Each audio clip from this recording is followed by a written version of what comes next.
Welcome to Scale Model Basics. I'm Aaron Skinner. Premixed mud. Is it worth it? Well, a lot of companies make it. Vallejo, AK, Interactive, Ammo. So you can find it, you can use it. It comes in a variety of colors and a variety of textures to suit different geographical regions and different environmental conditions. It's easy to apply. Put some of it into a separate container. Don't use it straight from the bottle. Just like paint, you don't want to contaminate it in any way. And then you can wet your brush with some water, pick some up, and then you can dab, stipple, work it around, think about where mud's going to accumulate on a vehicle. This has some texture to it, some grass, so it's going to give like it's been tearing up some turf. You can also use a spatula to transfer some to the model. Once you've got it on there, you can use a little bit of water on your brush to work it around.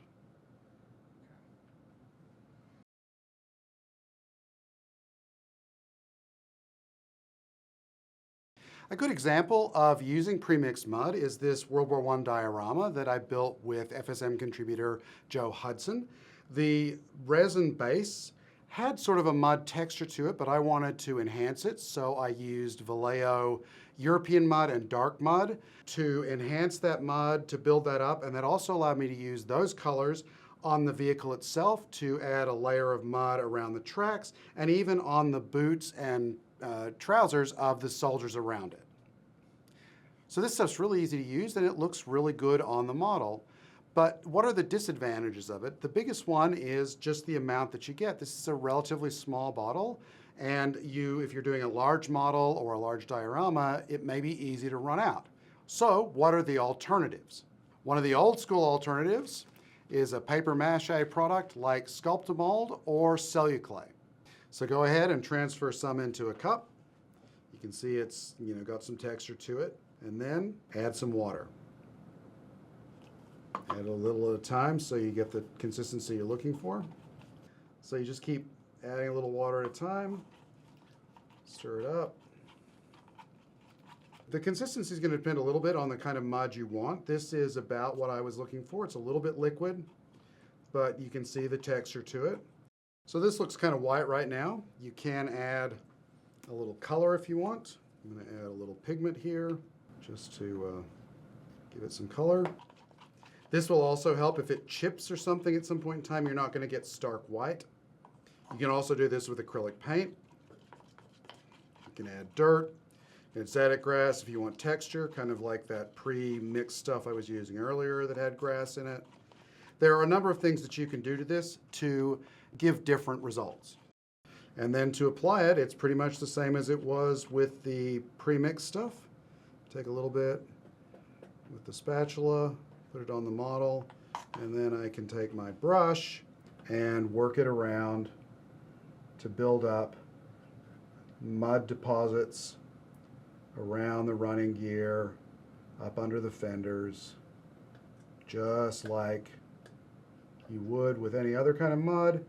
You just want to work it to where mud would normally accumulate around the vehicle. It's a good idea to use photos when you're working with this stuff. So this is an old school technique, and I mean it goes back to the early days of armor modeling and weathering. And one of the things you can do with it once it's on there and dried is you can paint it, you can add washes to it and bring up the texture even more. Its official Paint Award-winning figures is now out and available at your local hobby store, your favorite newsstand, or your favorite bookstore. Go there, find it, buy it. You don't want to wait on it.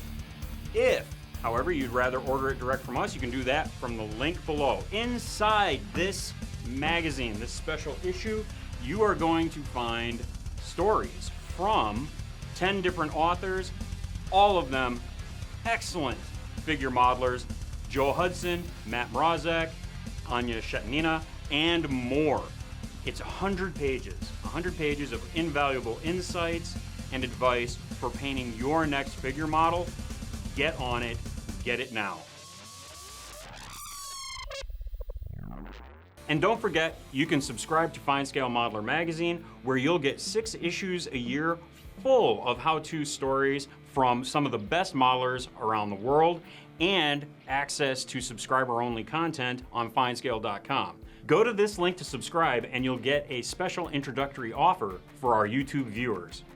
The other option is to mix an acrylic mud, very similar in consistency to the pre-mixed stuff. For that, you'll need some plaster of Paris, some pigments to color it, and most importantly, you need an acrylic gel medium. This will come in different consistencies, thick, soft, and in different finishes, gloss or matte. Those things don't matter as much, just as long as you've got one that will give consistent results. First, transfer a little plaster into a cup. Then add a little pigment for color. Get those mixed up really well. In a separate container, put some gel medium. And then finally, add a little bit of water to the gel medium. You don't need much. And mix those up. And then mix the dry into the gel medium and water. And then stir them around. And you may find that you're going to need a little bit more of the liquid depending on the consistency you're looking for. And again, I'm just mixing this as a straight, like liquidy mud. You can add texture, whether it's static grass or moss or dirt even, small pebbles, stones, whatever you want to add some texture to it. If it's too wet, you can always add a little bit more plaster. The nice thing about this versus the premixed stuff is you have a lot more control over the color and the consistency before application. Just like the others, you have to apply it. Again, old brush, pick up a little, and you can dab, stipple around the running gear, up under the fenders, all those places that mud is going to accumulate.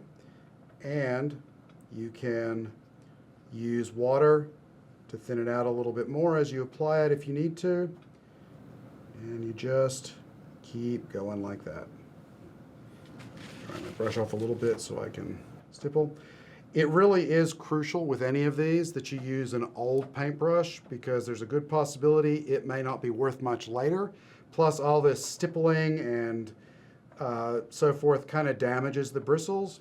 So an old stiff brush is a really great way to do this. So on this Tamiya ISU 152, I mixed my own acrylic mud, creating the splatter effect where the mud is being thrown by the tracks up on the rear fenders and also up around the running gear along the sides. It is a really neat way to add subtle effects like that, or even heavy effects. Back to the original question, are pre-mixed muds worth it? In a short answer, yes. They allow you to get quickly to where you want to be to achieve consistent results and to easily tie a model into a base or figures into a model and the base, because you are going to be using the same color and the same texture throughout. Very easy to replicate. If you're going for something really big in terms of groundwork, then the Celluclay option is probably your best bet.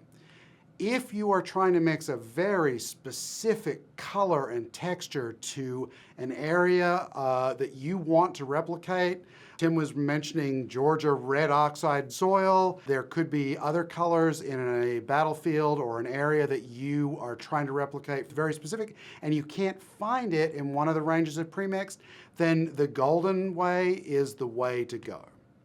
Thanks for watching. We'll see you next time.